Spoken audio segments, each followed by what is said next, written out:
एक तूफानी रात में जब प्राचीन पेड़ों के बीच हवा गूंज रही थी और बिजली आसमान को चीर रही थी, तब किशनपुर के किनारे एक पुराना वीरान डार्क बंगला खड़ा था। एक गांव जिसे श्रापित किया गया था, समय के साथ भुला दिया गया, लेकिन अब भी उसकी भयानक गुजरी रातें वहां की हवा में बसती थी। लेकिन एक कहानी है जिसे कोई बोलने की हिम्मत नहीं करता। एक ऐसी कहानी जो खून, वासना और प्राचीन आत्माओं के काले साए में डूबी है। यह है किशनपुर का श्राप। आज रात आप एक ऐसी कहानी सुनेंगे जो आपके दिल की धड़कन तेज कर देगी और आपको अपनी हकीकत पर शक करने पर मजबूर कर देगी। वह साल 1995 था, जब किशनपुर मध्य प्रदेश के घने जंगलों के पास का एक साधारण गांव था। लेकिन जंगल की गहराई में कुछ खौफनाक छुपा था। गांव वाले एक प्राचीन बुराई की फुसफुसाहट करते थे। एक खूबसूरत लेकिन घातक महिला, आत्मा जखिन प्रेतनी। दंत कथाओं के अनुसार यह प्रेतनी अपनी सुंदरता से पुरुषों को लुभाती और उनकी आत्माओं का सेवन करती। लेकिन यह सिर्फ कहानियां थीं या क्या वे थीं? उस रात डाक बंगले के एक कमरे में मोमबत्तियों की टिमटिमाती रोशनी में माहौल तनाव से भरा हुआ था। बाहर का तूफान बेरहम था, बिजली आसमान को चीर रही थी और बारिश की हर बूंद जोर से गिर रही थी। बाहर के विशाल पेड़ झूम रहे थे, जैसे कोई अदृश्य ताकत उन्हें हिला रही हो। हर बूंद की आवाज प्रतिध्वनित हो रही थी। हर हवा का झोंका एक उपस्थिति की तरह महसूस हो रहा था, जो देख रही थी, जो इंतजार कर रही थी। कमरे के अंदर एक जोड़ा एक दूसरे में खोया हुआ था। उन्हें इस बात का एहसास नहीं था कि अंधेरे में एक भयानक बुराई छुपी हुई थी। वह लड़की अत्यंत खूबसूरत थी। उसके काले बाल और आंखें किसी छिपे हुए राज से चमकती थी।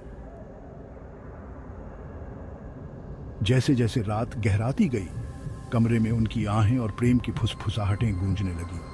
बाहर की आंधी के सामने यह तूफान कुछ भी नहीं था जो कमरे के अंदर उठ रहा था। वह लड़की अपनी पूरी सुंदरता में कुछ अधिक ही परिपूर्ण लग रही थी। धीरे धीरे उसका स्वभाव बदलने लगा। उसकी आंखें काली पड़ने लगी, उसकी मुस्कान डरावनी हो गई। लेकिन उस युवक ने इसे नजरअंदाज कर दिया। जान, अब वक्त आ गया है हमें जुदा होने का। और एक पल में उसके पंजे उस युवक के सीने में धंस गए और उसने उसका दिल बाहर निकाल लिया। उसकी भयानक चीख पूरे डाक बंगले में गूंज उठी, लेकिन कोई उसे बचाने नहीं आया। बाहर की बारिश उसकी अंतिम चीखों को डुबो चुकी थी। उसकी निढाल लाश वहीं पड़ी रही। उसकी आंखें और मुंह खुले हुए थे और वह खूबसूरत प्रेतनी उसके ऊपर खड़ी थी, उसके दिल को अपने हाथों में थामे। उसकी आंखें पहले से और ज्यादा चमक रही थी। ये कोई साधारण महिला नहीं थी, वह जखिन प्रेतनी थी, काले जादू की सबसे गहरी शक्तियों से उत्पन्न एक श्रापित आत्मा। दंत कथाएं कहती हैं कि ये प्रेतनियां पुरुषों की आत्माओं पर जीवित रहती हैं। उनके शरीर का उपयोग अपने यौवन और शक्ति को बनाए रखने के लिए करती हैं। बदले में वे उन्हें अनंत मौत का उपहार देती हैं। किशनपुर, एक बार एक शांत गांव, अब एक डरावने स्थान में बदल गया, जहां रात में पुरुष गायब हो जाते थे और कभी वापस नहीं लौटते।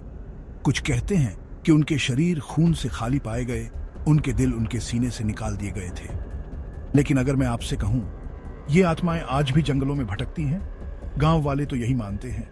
आज भी वे दावा करते हैं कि उन्होंने उस खूबसूरत महिला को देखा है जो अंधेरे जंगलों में भटकती है, मासूम आत्माओं को अपने जाल में फंसाने के लिए।